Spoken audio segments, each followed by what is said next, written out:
আসসালামু আলাইকুম। আজকে একটা সেল আপডেট নিয়ে আসলাম। একটু আগে লাইভে ভাইকে দেখাইছিলাম, তখনও আসলে ফিক্সড হয় নাই যে উনি আমাদের থেকে প্রোডাক্টটা নিচ্ছেন। ভিভোর X90 এটাতে এই যে দেখেন গ্লাস লাগানো হচ্ছে, ইউভি গ্লাস। এটা ফোন নিচ্ছেন উনি, ওনার এই আইফোন 12 128GB 87 ব্যাটারি হেলথের ব্ল্যাক কালার এই ফোনটা এক্সচেঞ্জ করে ভাই আসছেন। আমাদের উত্তরবঙ্গের মানুষ, আমি যদি চাঁপাইনবাবগঞ্জের মানুষ, উনি নওগাঁর মানুষ। নওগাঁ মান্দা থানা, রাজশাহীর খুব কাছাকাছি একটা জেলা।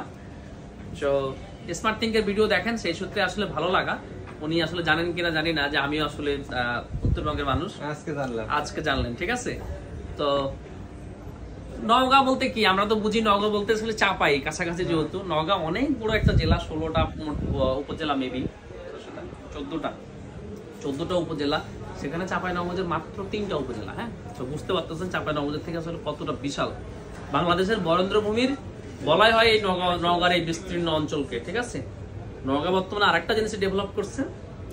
চাঁপাইনবাবগঞ্জের যে ঐতিহ্য আম, এই আমের ঐতিহ্য নওগাঁ নিয়ে নিছে। নওগাঁর যেহেতু বিস্তীর্ণ ভূমি আছে, তো তারা যেটা করতে পারছে, বর্তমান সময় জনপ্রিয় যেসব আম, আম্রপালি, আপনার বিভিন্ন ব্যবসায়িক আম যেগুলো আমরা বলে থাকি আর কি, হিমসাগর, তারপরে হচ্ছে ল্যাংড়া, এগুলো অল্প পরিসর আর কি, কিন্তু এগুলোই বেশি। এগুলো বেশিরভাগই নওগাঁতে হচ্ছে। এবং নওগাঁর সাপার বর্তমানে বাংলাদেশের কানসাটের পরে এবং রাজশাহীর বানেশ্বর, এগুলোর কাছাকাছি কম্পিটিশনে নওগাঁর সাপার বর্তমানে বাংলাদেশে আমের জনপ্রিয় একটা মার্কেট। ঠিক আছে, তো যাই হোক, এখন আম নিয়ে তার এত কথা বলে লাভ নেই, আমরা বিক্রি করছি ফোন। কাছাকাছি জেলার মানুষ দেখে এত কথা বললাম। ভাই কেমন আছেন? ভাইয়ের নামটা কি? আমার নাম রবিউল ইসলাম মিলন। রবিউল ইসলাম মিলন ভাই, কি করেন ভাই আপনি? আমি ফার্মেসি করেন। ফার্মেসিতে করেন, তার মানে আমাদের মতো আর কি, দোকানের ব্যবসা। যাচ্ছেন কোথায় আজকে? আমি যাচ্ছি আপনার হলো নিজুম দ্বীপ, মনপুরা দ্বীপে। মনপুরা দ্বীপে যাচ্ছেন কেন? বেড়াতে? আরে বাপ রে বাপ, একদম সেই লেভেলের মানুষ। মনপুরা দ্বীপে যাচ্ছেন, দ্বীপের নামটা শুনলেই মনটা ভালো হয়ে যায়। তো যাই হোক, স্মার্ট থিঙ্কের ভিডিও আসলে কতদিন দেখেন বা কেমনে পরিচয়?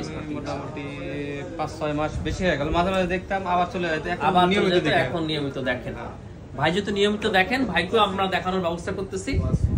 নিয়মিত দেখার পর আজকে আসছেন, কথাবার্তা বলছেন। আমি একটু ব্যস্ত ছিলাম, হয়তো মন খারাপ করতেছেন যে কি রে, এই লোকটা দেখলি তখন ভালো দেখায়, আজকে দিয়ে এরকম ভাবলো না? এরকমই মনে হচ্ছিল। মানুষের মুখ দেখলে আর নিজের কর্মকাণ্ডে আসলে বোঝা যায় এগুলো। ঠিক আছে, আমি ভাই আন্তরিকভাবে সরি। ওই জন্য আমি তখন একটা কাজ করতেছিলাম, একটু ব্যস্ততার মধ্যে ছিলাম, আসছি। ওই জন্য আপনার যে ডিলটা হয়েছে, উনি সাউথ আফ্রিকা থেকে ফোনটা কিনছে, মেমোটা আনার ব্যবস্থা করে দিচ্ছে। ওই মেমোটা দেখে আমরা এক্সচেঞ্জ করতেছি। সর্বোপরি এখন যে ডিলটা হয়েছে, এই প্রাইস রেঞ্জটা আসলে মিলছে। হ্যাপি আছেন তো? আচ্ছা, মিলন ভাইয়ের হাসি দেখে আপনারা বুঝতে পারতেছেন এই লোকটা হ্যাপি আছে। এখন দোয়া করবেন আপনারা সবাই, আমরাও দোয়া করি মিলন ভাইয়ের ভিভো X90 ফোনটা যেন ব্যাটারি ব্যাকআপ ভালো দেয়। ওনার মাথায় প্রচুর টেনশন, ব্যাটারি ব্যাকআপ ভাই ভালো হইতে হবে। আমি বলছি যে ব্যাটারি ব্যাকআপ অবশ্যই ভালো দিবে। আপনি যেহেতু রাস্তা পথে আছেন, মানে মনপুরা দ্বীপে যাওয়ার বিরতিতে উনি ঢাকাতে মোবাইল কিনতেছেন, সো আপনি যে চেক করেন, না হলে আমরা এটা এক্সচেঞ্জ করে অন্য কোনো প্রোডাক্ট আপনাকে দেওয়ার ব্যবস্থা করবো। তবে আমি 100% আশাবাদী, ভিভোর X90 তে চার্জিং এর কোনো ইস্যু থাকার কথা না। ধন্যবাদ মিলন ভাই, কষ্ট করে আসছেন, অনেকক্ষণ সময় দিলেন। ইনশাল্লাহ পরবর্তীতে আবারও দেখা হবে আপনার সাথে। ঠিক আছে, ওকে। আর আপনারা যারা বিভিন্ন দূরদূরান্ত থেকে মিলন ভাইয়ের মতো ভিডিও দেখেন স্মার্ট থেকে, তাদেরকে বলবো সাহস করে একদিন এই মিলন ভাইয়ের মতো রাস্তার পথে যে কোনো যাওয়ার ফাঁকে আপনি একবার স্মার্ট থেকে এসে পড়েন। ফোন কিনতে হবে সেরকম না, এই যে আমাদের এই ডিসপ্লে করা আছে, হাতাটাটায় যাবেন, আমাদের সাথে কথা বললেন। এই যে আজকে যেমন মিলন ভাইয়ের প্রথমে এক্সপ্রেশনটা ছিল একটু অন্যরকম, লাস্টের দিকে এক্সপ্রেশনটা ভালো হয়েছে। তুমি একটু ক্লোজ আসো ভাইয়া, অত দূরে গেলে হবে না। তো এক্সপ্রেশনটা লাস্টের দিকে ভালো হয়েছে। আমার কথা যে আপনার সাথে আমাদের আন্তরিকতা তৈরি হোক।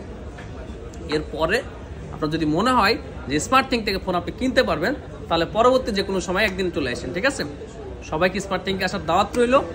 আর আগামীকালকে বিকেল 5টা থেকে 6টার মধ্যে সন্ধ্যা অবশ্যই স্মার্ট থিঙ্কের পেজে চোখ রাখবেন। যারা এতদিন কষ্ট করে স্মার্ট থিঙ্কের টপ ফ্যান হয়েছেন, স্মার্ট থিঙ্ক থেকে প্রোডাক্ট কিনেছেন, শুধুমাত্র এই কক্সবাজারের সমুদ্র বিলাস ক্যাম্পেইনের কারণে, এই যে দেখো এদিকে আসো, এই সমুদ্র বিলাস ক্যাম্পেইনের কারণে আমাদের এইটা আসলে অবভিয়াসলি শেষ হচ্ছে আগামীকালকে।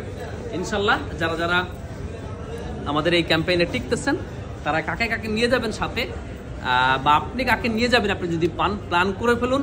আগামী 9 তারিখ ইনশাল্লাহ আমরা কক্সবাজারের উদ্দেশ্যে রওনা দিচ্ছি। ধন্যবাদ সবাইকে, আজকে এ পর্যন্তই। আল্লাহ হাফেজ।